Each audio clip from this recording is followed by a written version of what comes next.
नमस्कार, चलिए सुनते हैं मराठी लोक कथा चार मित्र। बहुत पुरानी बात है। एक छोटा सा नगर था, पर उसमें रहने वाले लोग बड़े दिल वाले थे। ऐसे न्यारे नगर में चार मित्र रहते थे। वे छोटी उम्र के थे, पर चारों में बड़ा मेल था।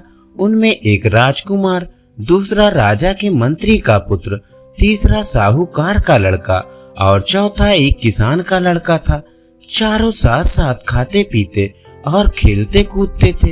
एक दिन किसान ने अपने पुत्र से कहा, देखो बेटा, तुम्हारे तीनों साथी धनवान हैं और हम गरीब हैं। भला धरती और आसमान का क्या मेल?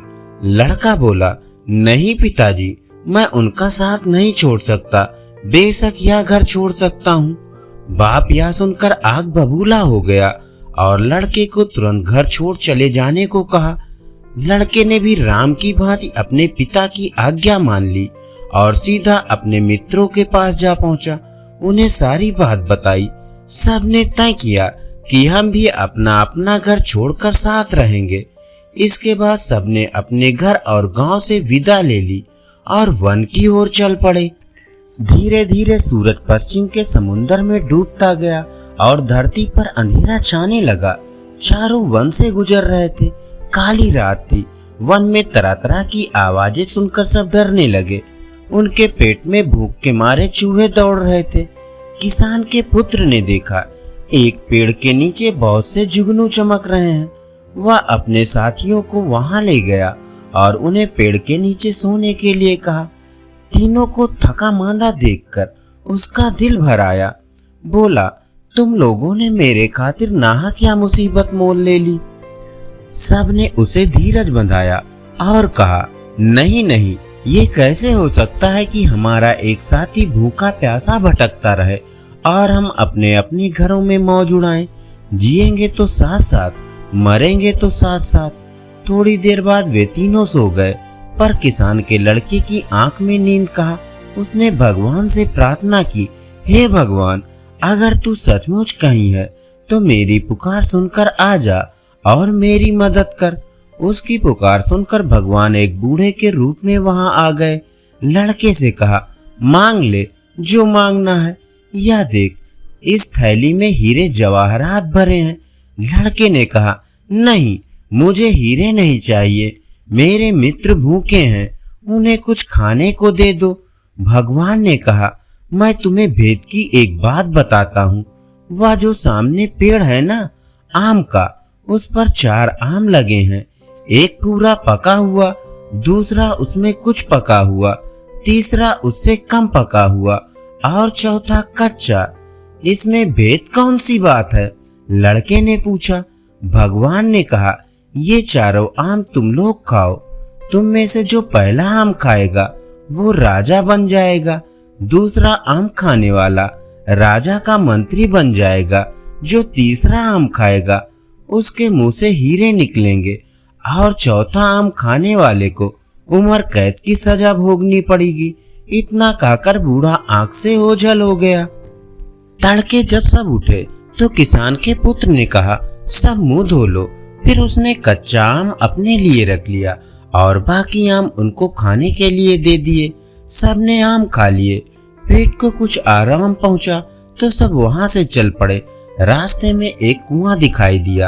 काफी देर तक चलते रहने से सबको फिर से भूख प्यास लगाई, इसलिए वे पानी पीने लगे। राजकुमार ने मुंह धोने के इरादे से पानी पिया और फिर थूक दिया तो उसके मुंह से 3 हीरे निकल आए। उसे हीरे की परख थी। उसने चुपचाप हीरे अपनी जेब में रख लिए। दूसरे दिन सुबह एक राजधानी में पहुंचने के बाद उसने एक हीरा निकालकर मंत्री के पुत्र को दे दिया और खाने के लिए कुछ लाने को कहा। वह हीरा लेकर बाजार पहुंचा तो क्या देखता है कि रास्ते में बहुत से लोग जमा हो गए हैं। कंधे से कंधा ढिल रहा है। गाजे बाजे के साथ एक हाथी आ रहा है। उसने एक आदमी से पूछा, क्यों भाई, यह शोर कैसा है? अरे तुम्हें नहीं मालूम? उस आदमी ने विस्मय से कहा, नहीं तो, यहाँ का राजा बिना संतान के मर गया है। राज के लिए राजा चाहिए, इसलिए हाथी को रास्ते में छोड़ा गया है। वही राजा चुनेगा। सो कैसे? हाथी के सूंड में वह फल माला देख रहे हो ना?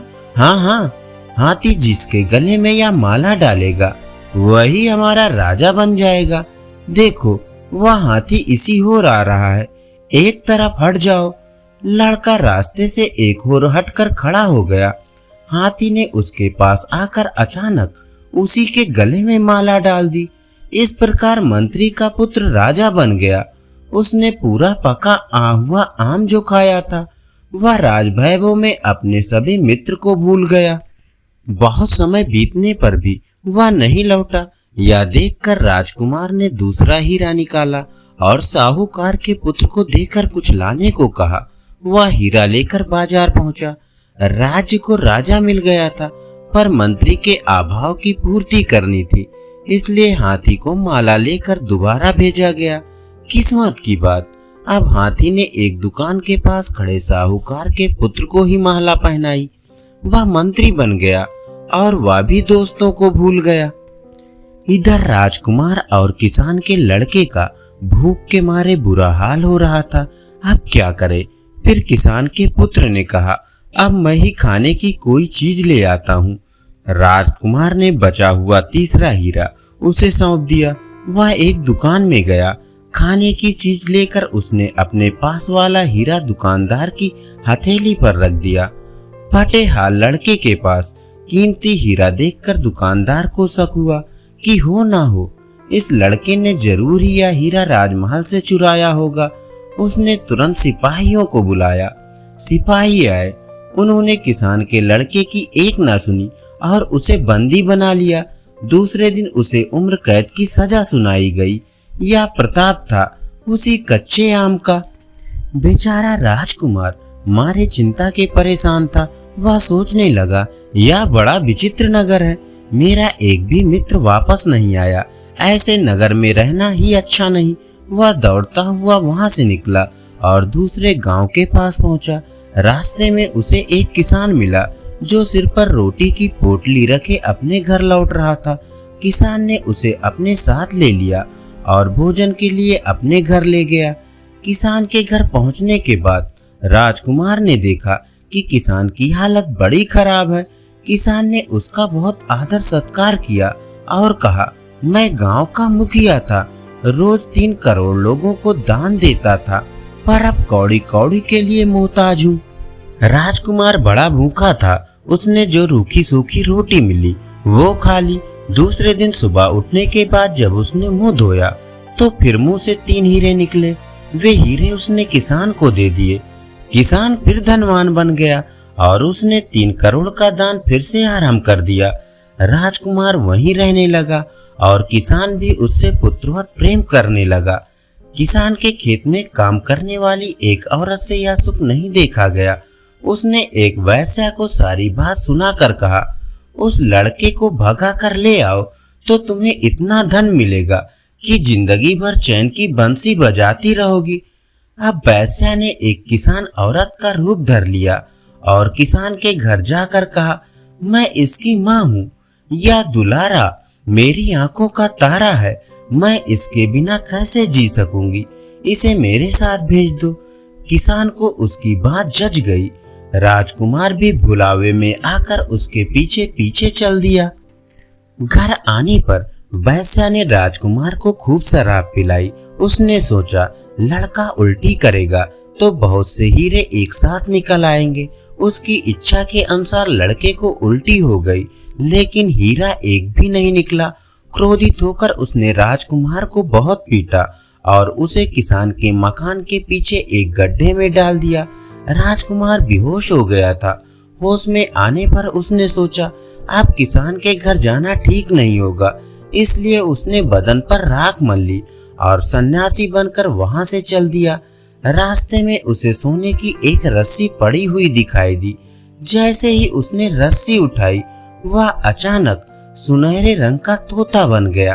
तभी आकाशवाणी हुई, एक राजकुमारी ने प्रण किया है कि वह सुनहरे तोते के साथ ही ब्याह करेगी। अब तोता मुक्त रूप से आसमान में उड़ता हुआ देश देश की सैर करने लगा। होते होते एक दिन वह उसी राजमहल के पास पहुंचा जहां की राजकुमारी दिन रात सुनहरे तोते की राह देख रही थी और दिन ब दिन दुबली होती जा रही थी। उसने राजा से कहा, मैं इस सुनहरे तोते के साथ ही ब्याह करूंगी। राजा को बड़ा दुख हुआ कि ऐसी सुंदर राजकुमारी एक तोते के साथ ब्याह करेगी, पर उसकी एक ना चली। आखिर सुनहरे तोते के साथ राजकुमारी का ब्याह हो गया। ब्याह होते ही तोता सुंदर राजकुमार बन गया। यह देखकर राजा खुशी से झूम उठा। उसने अपनी पुत्री को अपार संपत्ति, नौकर चाकर, घोड़े और हाथी भेंट स्वरूप दिए। आधा राज्य भी दे दिया। नए राजा रानी अपने घर जाने के लिए निकले। राजा पहले गांव के मुखिया किसान से मिलने गया, जो फिर गरीब बन गया था। राजा ने उसे काफी संपत्ति दी, जिससे उसका 3 करोड़ का दान कार्य फिर से चालू हो गया। अब राजकुमार को अपने मित्रों की याद आई। उसने पड़ोस के राज की राजधानी पर हमला करने की घोषणा की, पर लड़ाई आरंभ होने से पहले ही उस राज्य का राजा अपने सरदारों सहित राजकुमार से मिलने आया। उसने अपना राज्य राजकुमार के हवाले करने की तैयारी बताई।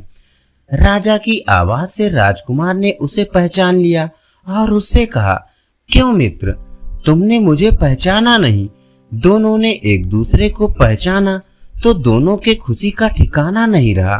अब दोनों ने मिलकर अपने साथी किसान के पुत्र को खोजना आरंभ किया।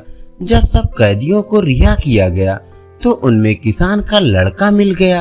राजकुमार को यह बात खलने लगी कि उसकी खातिर मित्र को कारावास भुगतना पड़ा। राजकुमार ने उसका आलिंगन किया और अपना परिचय दिया। किसान का लड़का खुशी से उछल पड़ा। सब फिर से इकट्ठे हो गए। इसके बाद सबने अपनी अपनी संपत्ति एकत्र की और उसके 4 बराबर हिस्से किए। सबको एक एक हिस्सा दे दिया गया। सब अपने गांव वापस आ गए। माता पिता से मिले। गांव भर में खुशी की लहर दौड़ गई। सबके दिन सुख से बीतने लगे। धन्यवाद। अभी आप सुन रहे थे मराठी लोक कथा 4 मित्र।